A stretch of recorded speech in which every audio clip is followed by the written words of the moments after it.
In the beginning of creation, the light of the universe was shattered into a million pieces.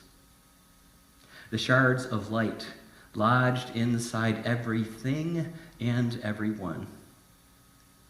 Our calling as human beings is to look for the light where we stand, to call it out and to gather it up. In so doing, we help repair the world. It's a beautiful story, isn't it? One of the vital elements of this ancient story is it invites us to not repair the whole world, but the part of the world that we can see and the part of the world that we can touch. We have to be close enough to see the light in others.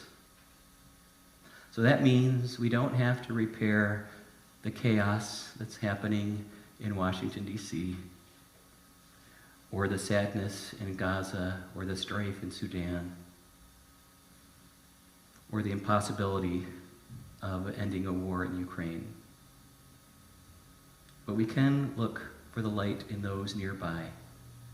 We can look for the light in those so close to us. And I'm thinking that this is an opportunity to look for the light in those that we might consider on the other side.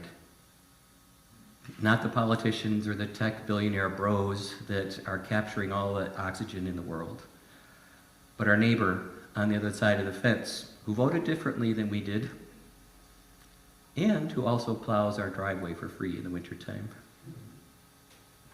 Or maybe it's our in-laws who hold beliefs very different than our own, but they always show up and help take care of the kids.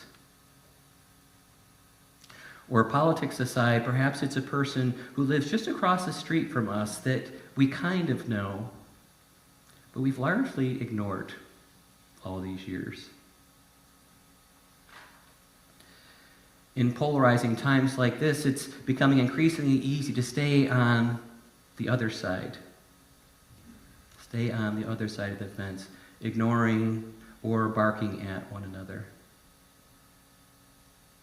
So this ancient sacred story calls us to draw close enough to one another so that we can see their light.